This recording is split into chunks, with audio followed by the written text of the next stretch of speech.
Hello dear student, myself Sanjay sir, physics faculty. Last video lecture में हम discuss कर रहे थे डाइलेक्ट्रिक सब्सटेंस के बारे में।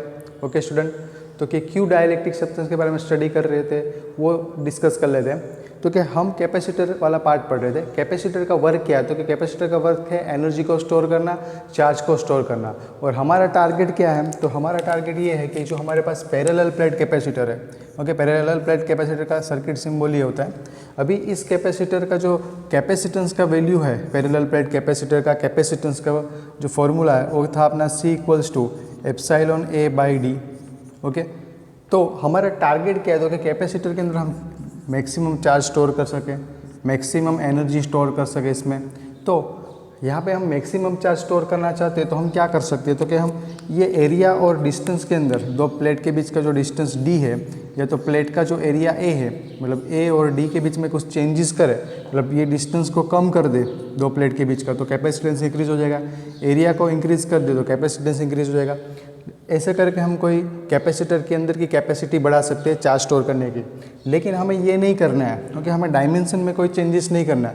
विदाउट एनी डायमेंशन चेंजेस हमें क्या करना है? कैपेसिटर के अंदर चार्ज को स्टोर करना है, एनर्जी को स्टोर करना है और उसकी कैपेबिलिटी को बढ़ाना है, एबिलिटी को बढ़ाना है। तो हमें ऐसा कोई मीडियम चाहिए। ओके, तो हम ये वाला चीज़ चेंज कर सकते हैं। तो कि ये जो दो जो प्लेट है अपने पास पैरेलल प्लेट, उसके बीच में कुछ ऐसा मीडियम डाल दे कि उसकी कैपेसिटी इंक्रीज हो जाए। तो मीडियम कौन कौन से डाल सकते हैं? तो कि मीडियम में हम मान लो कि कंडक्टर ले लें, कोई कंडक्टर का स्लैब ले लें। ओके, अभी तो हम वैक्यूम से बात कर रहे थे, तो वैक्यूम में तो हमें ε/A/d मिल रहा था। अभी कंडक्टर रखे तो इनसाइड में इलेक्ट्रिक फील्ड क्या हो जाएगा? 0। ओके, कंडक्टर रखने से इनसाइड इलेक्ट्रिक फील्ड 0 और इलेक्ट्रिक फील्ड 0, तो इलेक्ट्रिक एनर्जी रहेगा ही नहीं, क्योंकि कैपेसिटर का वर्क क्या है? तो कि एनर्जी स्टोर करना किसके फॉर्म में? तो कि इलेक्ट्रिकल फील्ड के फॉर्म में। यहाँ तो इलेक्ट्रिक फील्ड 0 हो रहा है, तो हम कंडक्टर को तो रख ही नहीं सकते। तो हमें कौन सा मीडियम रखना पड़ेगा? तो हम चलो ले लेते हैं इंसुलेटिंग मटेरियल। तो इंसुलेटिंग मटेरियल का हमने यहाँ पे इंसुलेटिंग मटेरियल मतलब डाइलेक्ट्रिक मटेरियल का हमने यहाँ पे बिहेवियर देखा कि दो पैरेलल प्लेट के अंदर इलेक्ट्रिक फील्ड होगा, तो हम डाइलेक्ट्रिक मीडियम रखे या तो डाइलेक्ट्रिक स्लैब रखे, तो जो नेट फील्ड है उसमें क्या चेंजेस आएगा? तो वो डिक्रीज होती थी। ई हमारा था वो E0/K टाइम होता था। ओके, मतलब में जितना डाइलेक्ट्रिक कांस्टेंट ज़्यादा होगा डाइलेक्ट्रिक मटेरियल का, उतनी फील्ड क्या होगी? डिक्रीज होगी। ओके, 0 नहीं होगा, डिक्रीज होगा। फील्ड डिक्रीज होगा तो हम मैक्सिमम यहाँ पे चार्ज को स्टोर कर सकते थे। वो हमने लास्ट वीडियो लेक्चर में डिस्कस किया था। और ससेप्टिबिलिटी की बात भी की थी। ओके, एक कांस्टेंट आ रहा था chi-e। ओके, इसको chi-e रीड किया जाता है। ओके, तो कोई झाई-e भी बोलते हैं, लेकिन हम chi-e बोलेंगे। तो chi का मतलब क्या होता है? तो chi का मतलब होता है जो डाइलेक्ट्रिक मीडियम को हम रख रहे हैं। मान लो कि हमारे पास दो डाइलेक्ट्रिक मीडियम है, ए और बी, दो डाइलेक्ट्रिक मीडियम है। उसको जब हम फील्ड के अंदर रखेंगे, एक्सटर्नल इलेक्ट्रिक फील्ड में, तो ये कितना इलेक्ट्रिक फील्ड को एब्जॉर्ब करेगा, कितना इलेक्ट्रिक फील्ड को रेडिएट करेगा।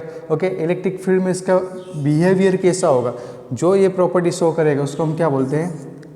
Dielectric susceptibility. ओके, मतलब में कोई डाइलेक्ट्रिक मीडियम है वो ज़्यादा इलेक्ट्रिक फील्ड को एब्जॉर्ब करेगा, कोई रिफ्लेक्ट कर देगा। ओके, कोई डाइलेक्ट्रिक मटेरियल उसके ऊपर कुछ इफेक्ट ही नहीं होगा। तो मतलब में ये जो शो करेगा वो कौन शो करेगा? तो कि chi-e, जिसको हम बोलते हैं ससेप्टिबिलिटी ऑफ डाइलेक्ट्रिक मीडियम या तो मटेरियल। ओके, अभी इस वीडियो लेक्चर में हम डिस्कस करने वाले हैं capacitance of parallel plate capacitor with dielectric slab. I think ये अपने न्यूमेरिकल्स में है ही, लेकिन थियरी की पार्ट के अंदर ही ले रहे हैं। हम डाइलेक्ट्रिक इफेक्ट की बात करने वाले हैं कि जब हम कैपेसिटर की दो प्लेट के बीच में डाइलेक्ट्रिक सब्सटेंस रखते हैं तो कैपेसिटेंस के बीच में जो इफेक्ट आती है वही हम यहाँ पे डेरिवेशन देखेंगे। ओके स्टूडेंट, तो डेरिवेशन देख लेते हैं। न्यूमेरिकल्स में है ये, 3 मार्क्स में पूछना हो तो पूछ सकते हैं, या तो 2 मार्क्स के अंदर भी आ सकता है। तो पैरेलल प्लेट कैपेसिटर पहले ड्रॉ कर लेते हैं। ये अपने पास पैरेलल प्लेट कैपेसिटर। ओके, ये पॉजिटिवली चार्ज है प्लेट, यहाँ पे पॉजिटिव चार्ज दिखा देता हूँ। ये पॉजिटिवली चार्ज प्लेट है और ये नेगेटिवली चार्ज प्लेट। ओके, और इसके बीच में हमें को एक डाइलेक्ट्रिक स्लैब रखना है। फॉर एग्जांपल मैं यहाँ पे एक डाइलेक्ट्रिक स्लैब रख रहा हूँ, जिसकी थिकनेस है वो T जितनी। ये डाइलेक्ट्रिक स्लैब है जिसकी थिकनेस है T जितनी। ओके, और दो प्लेट के बीच का डिस्टेंस है स्मॉल d जितना। ओके, ये डिस्टेंस है स्मॉल d जितना। उसके अंदर हमने कोई एक डाइलेक्ट्रिक मीडियम रखा है डाइलेक्ट्रिक मीडियम की जो थिकनेस है, ओके, डाइलेक्ट्रिक स्लैब है जिसकी थिकनेस है टी जितनी, ओके। और ये जो गैप होगी इसमें क्या होगा, एयर होगा, इसमें एयर है, और ये अपना डाइलेक्ट्रिक, ओके। अभी हमें यहाँ पे देखोगे जब स्लैब को रखेंगे, डाइलेक्ट्रिक स्लैब को, तो उसके अंदर क्या होगा, पोलराइजेशन होगा। पोलराइजेशन की वजह से क्या होगा, तो क्या नेगेटिव चार्ज इस तरफ अट्रैक्ट होंगे, ये नेगेटिव चार्ज अट्रैक्ट होंगे due to positive charge plate, और पॉजिटिव चार्ज इस तरफ एक्यूमुलेट होंगे ऐसे, ओके। अभी देखो कि ये नेगेटिव और ये पॉजिटिव की वजह से यहाँ पे एक पोटेंशियल बनेगा, ये पॉजिटिव और नेगेटिव की वजह से पोटेंशियल डिफरेंस क्रिएट होगा। तो मतलब नेट पोटेंशियल आपका कुछ ना कुछ मिलेगा, वो क्या मिलेगा, तो आप लिख सकते हो V net potential V air plus V medium, okay. दो अपने पास पोटेंशियल है, एक तो ये मीडियम का पोटेंशियल और दूसरा ये फील्ड के वजह से, ओके। ये जो हमारे पास दो प्लेट का पोटेंशियल, वो मतलब उसके अंदर जो फील्ड है उसको मैं दिखा रहा हूँ ई नोट से, वो कहाँ से होगा, तो क्या पॉजिटिव टू नेगेटिव पे एंड होगा, और उसकी डायरेक्शन ये होती है, फील्ड की डायरेक्शन क्या होती है, positive charge to negative charge, okay. अभी पोटेंशियल का रिलेशन क्या था, डिस्टेंस और फील्ड के साथ में, तो वो रिलेशन था अपने पास, हमें पता है कि E इक्वल्स टू था अपने पास माइनस dV/dr, ओके। और इसका ही हमने एक फॉर्म लिखा था, E इक्वल्स टू dV मतलब चेंज इन पोटेंशियल है, तो पोटेंशियल का डिफरेंस, ये चेंज इन डिस्टेंस है, तो डिस्टेंस का जो रिलेशन है वो, तो यहाँ पे हम पोटेंशियल बाय डिस्टेंस लिख सकते हैं। तो V इक्वल्स टू ED होगा, मतलब मैं पोटेंशियल का फील्ड के साथ और डिस्टेंस के साथ रिलेशन हमें ये पता है। अभी ये वाली चीज़ यहाँ पे हम पुट कर दें तो अपने पास इक्वेशन बनेगा V equals to E naught, okay. यहाँ पे एयर, ये एयर वाला जो मीडियम है, ओके, वैक्यूम वाला जो मीडियम है, वहाँ पे फील्ड कितना है, तो कि E नॉट है, ओके। इसके अंदर फील्ड इंड्यूस होगी, वो इस तरफ होगी, जिसको मैं E से दिखाऊंगा, ओके। और एयर कितनी जगह तक है, तो एयर देखो कि पूरा डिस्टेंस D है, उसमें से T माइनस कर दो, मतलब जो अपने पास T थिकनेस माइनस कर दो, मतलब डाइलेक्ट्रिक स्लैब को, तो उतना पार्ट जो है वो आपका क्या रहेगा, एयर मीडियम रहेगा। तो आप लिख सकते हो यहाँ पे D माइनस T, ओके, जो डिस्टेंस है वहाँ पे, ओके, प्लस मीडियम का फील्ड क्या होगा, तो कि E जितना, और उसका जो डिस्टेंस है वो कितने तक रहेगा, तो T जितने में, तो हम यहाँ पे लिखेंगे ET, ओके। अभी E का रिलेशन क्या था कि इसमें इंड्यूस जो फील्ड थी, वो induce field E equals to क्या था, E naught by K time इसका डाइलेक्ट्रिक कांस्टेंट हम कंसिडर करते हैं K जितना, ओके। तो यहाँ पे हम वैल्यू पुट कर सकते हैं V equals to E naught D minus T plus E naught by K into क्या है T, ओके। सिंप्लीफिकेशन करें, इसमें से E naught cancel common out आएगा, तो V equals to E naught बाहर कॉमन, तो यहाँ पे क्या आएगा D माइनस T प्लस यहाँ पे T बाई K, ओके। ये इक्वेशन आया अपने पास। अभी इलेक्ट्रिक फील्ड का ये सरफेस चार्ज है, इस पर चार्ज कितना होगा, तो क्या प्लस Q, और इसके ऊपर चार्ज माइनस Q, ओके। तो ये प्लेट के ऊपर जो सरफेस चार्ज डेंसिटी के टर्म में रिलेशन देखे, दो प्लेट के बीच में जो हमें फील्ड निकालना है, तो फील्ड का रिलेशन था E equals to sigma by epsilon naught. E naught लिखे तो सिग्मा नॉट लिखेंगे यहाँ पे, ये वैल्यू यहाँ पे सब्स्टिट्यूट करें, ओके।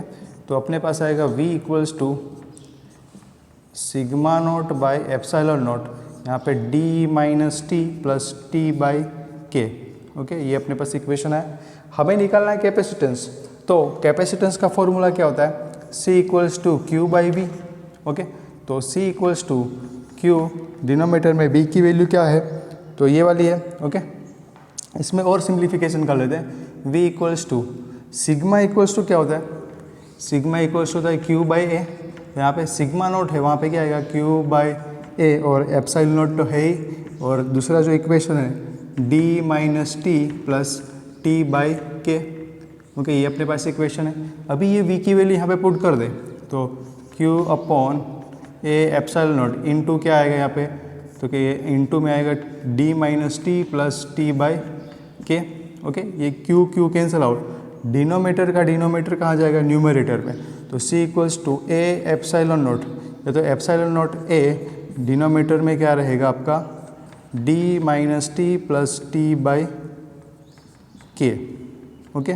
ये आपका कैपेसिटेंस आया।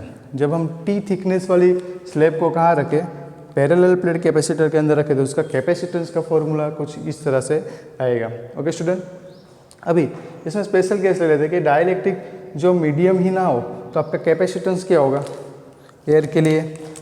ओके, स्पेशल केस ले लेते हैं। स्पेशल केस, जब आप एयर मीडियम हो, डाइलेक्ट्रिक स्लैब ना रखा हो, तो उस केस में आपका T इक्वल्स टू 0 हो जाएगा। तो इस इक्वेशन में देखो क्या बनेगा आपका C equals to epsilon naught A upon ये T0 तो क्या आएगा C equals to epsilon naught A divided by क्या आएगा D।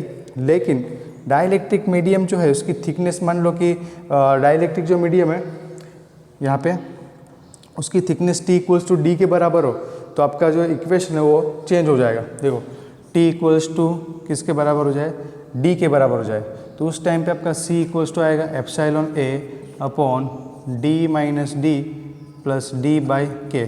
तो ये वाला टर्म तो 0 हो जाएगा।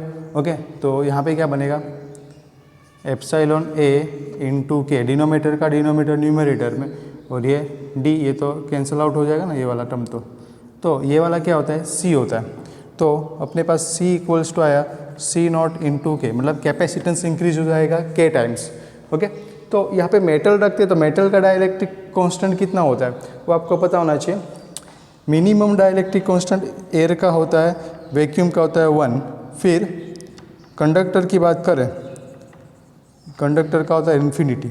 ओके, K इन्फिनिटी रखेंगे तो फील्ड क्या हो जाएगा आपका 0, मतलब इनसाइड में फील्ड 0 हो जाएगा। और कैपेसिटेंस आपको मिलेगा क्या, नहीं मिलेगा, तो आपका आंसर क्या आएगा वहाँ पे, तो क्या 0 इन्फिनिटी होगा ना। तो हमें कैपेसिटेंस बढ़ाना हो, कैपेसिटर की कैपेसिटी बढ़ाना हो तो हम उसके बीच में क्या रखेंगे, डाइलेक्ट्रिक स्लैब रखेंगे और उसका जो इक्वेशन होगा वो कुछ ये आएगा। ओके, तो अच्छे से नोट कर लो। इसके बाद नेक्स्ट वीडियो लेक्चर में इक्विवेलेंट कैपेसिटेंस निकालने वाले कुछ फॉर्मूलेस और न्यूमेरिकल्स देखेंगे।